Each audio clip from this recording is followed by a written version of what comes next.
ॐ त्रिपुराय विद्महे तुलसीपत्राय धीमहि तन्नो तुलसी प्रचोदयात्। हे मेरे प्रिय भक्तों, तुलसी माता के इस गायत्री मंत्र का जाप करने से मन शांत होता है तथा मन में सेवा भाव का संचार होता है। और इस मंत्र का ध्यान करने से गृह कलेश आदि बाधाओं से मुक्ति मिलती है। नमस्कार भक्तों, आप सबका हरिहर भक्ति चैनल में हार्दिक स्वागत है। आप सभी पर हरि और हर की कृपा सदैव बनी रहे। जो कोई भी भक्त सच्ची श्रद्धा के साथ एकादशी का व्रत करते हैं और भगवान विष्णु का पूजन करते हैं, माता लक्ष्मी का पूजन करते हैं, माता तुलसी का पूजन करते हैं, शालिग्राम भगवान का पूजन करते हैं, तो उनके सभी प्रकार के पापों का नाश होता है। भगवान विष्णु को जो कि तुलसी अति प्रिय है और इसीलिए जो भी भक्त प्रत्येक दिन तुलसी माता का पूजन करते हैं, तुलसी स्तोत्र आदि का पाठ करते हैं और तुलसी वृक्ष के नीचे दीपक जलाते हैं, तो इससे माता तुलसी अपनी कृपा प्रदान करती है और भगवान विष्णु की भी कृपा प्राप्त होती है। और जहाँ पर भी तुलसी का वृक्ष होता है, वहाँ पर यम के दूत भी नहीं आ पाते और माता तुलसी अपने भक्तों की सदैव रक्षा करती हैं तथा सुख और समृद्धि का आशीर्वाद प्रदान करती हैं। और माता तुलसी की पूजा करने से माता लक्ष्मी प्रसन्न होकर उनके घर को धन और धान्य से परिपूर्ण कर देती हैं। तो आइए सुनते हैं निर्जला एकादशी द्वादशी पारण के दिन तुलसी माता की कथा। तो प्रेम से बोलिए, माता तुलसी की जय, भगवान विष्णु की जय, माता लक्ष्मी की जय, भगवान शालिग्राम की जय, सर्व देवी देवताओं की जय। प्रिय भक्तों, माता तुलसी से जुड़ी हुई एक कथा बहुत ही प्रचलित है। श्रीमद् देवी भागवत पुराण में इनके अवतरण की दिव्य लीला कथा भी बताई गई है। एक बार भगवान शिव जी ने अपने तेज को समुद्र में फेंक दिया। उससे एक महातेजस्वी बालक ने जन्म लिया। यह बालक आगे चलकर जलंधर के नाम से पराक्रमी दैत्य राजा बना। इसकी राजधानी का नाम जालंधर नगरी था। दैत्यराज कालनेमी की कन्या वृंदा का विवाह जालंधर से हुआ। जालंधर महाराक्षस था। अपनी सत्ता के मद में चूर उसने माता लक्ष्मी को पाने की कामना से युद्ध किया, परंतु समुद्र से ही उत्पन्न होने के कारण माता लक्ष्मी ने उसे अपने भाई के रूप में स्वीकार किया और वहां से पराजित होकर वह देवी पार्वती को पाने की लालसा से कैलाश पर्वत पर गया और वह जालंधर भगवान देवाधिदेव शिव जी का रूप धरकर माता पार्वती के समीप गया, परंतु मां ने अपने योग बल से उसे तुरंत पहचान लिया तथा वहां से अंतर ध्यान हो गईं। तब देवी पार्वती ने क्रुद्ध होकर सारा वृत्तांत भगवान विष्णु को सुनाया और जालंधर की पत्नी वृंदा अत्यंत पतिव्रता स्त्री थी। उसी के पतिव्रत धर्म की शक्ति से जालंधर न तो मारा जाता था और न ही पराजित होता था। इसीलिए जालंधर का नाश करने के लिए वृंदा के पतिव्रत धर्म को भंग करना बहुत जरूरी था।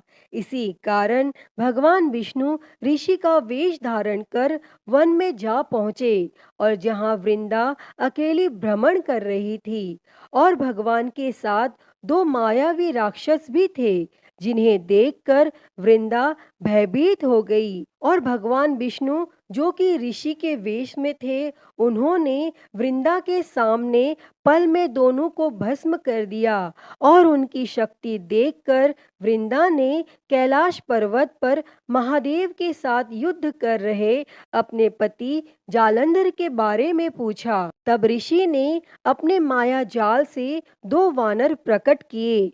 एक वानर के हाथ में जालंधर का सिर था तथा दूसरे हाथ में धड़, और अपने पति की यह दशा देखकर वृंदा मूर्छित होकर गिर पड़ी और होश में आने पर उन्होंने ऋषि रूपी भगवान से विनती की कि वह उसके पति को जीवित करें।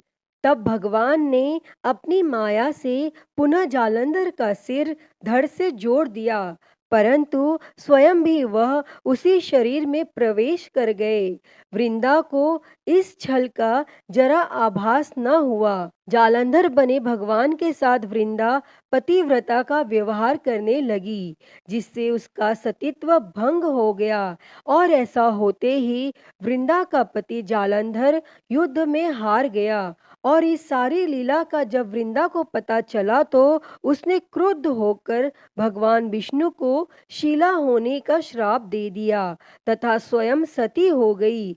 जहाँ वृंदा भस्म हुई वहाँ तुलसी का पौधा उगा, और भगवान विष्णु ने वृंदा से कहा, हे वृंदा, तुम अपने सतीत्व के कारण मुझे लक्ष्मी से भी अधिक प्रिय हो गई हो। अब तुम तुलसी के रूप में सदा मेरे साथ रहोगी, और जो कोई भी मनुष्य मेरे शालिग्राम रूप के साथ तुलसी का विवाह करेगा उसे इस लोक और परलोक में विपुल यश प्राप्त होगा।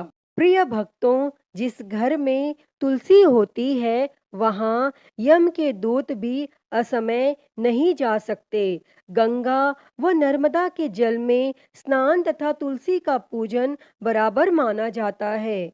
चाहे मनुष्य कितना भी पापी क्यों न हो, मृत्यु के समय उसके प्राण मंजरी रहित तुलसी और गंगा जल मुख में रखकर निकल जाते हैं।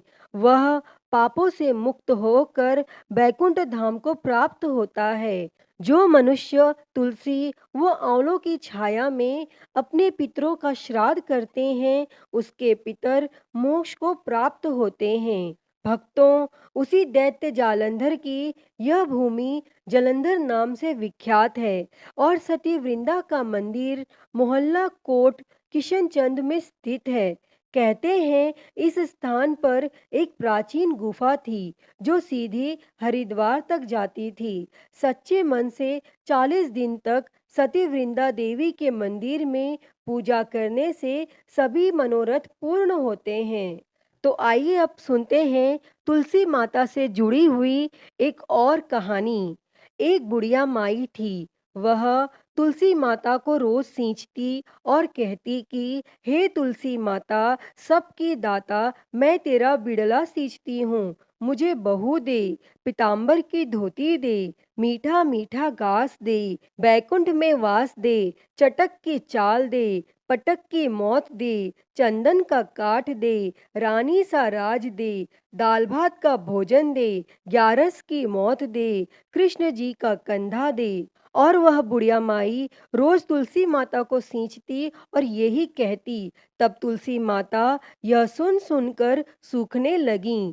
तो एक दिन भगवान श्री कृष्ण ने पूछा कि हे तुलसी, तुम क्यों सूख रही हो? तब तुलसी माता ने कहा कि एक बुढ़िया रोज आती है और यही बात कह जाती है, मैं सब बात तो पूरा कर दूंगी, लेकिन कृष्ण का कंधा कहाँ से लाऊंगी? तब भगवान श्री कृष्ण बोले, जब वो मरेगी तो मैं अपने आप कंधा दे दूंगा, तू बुढ़िया माई से कह देना।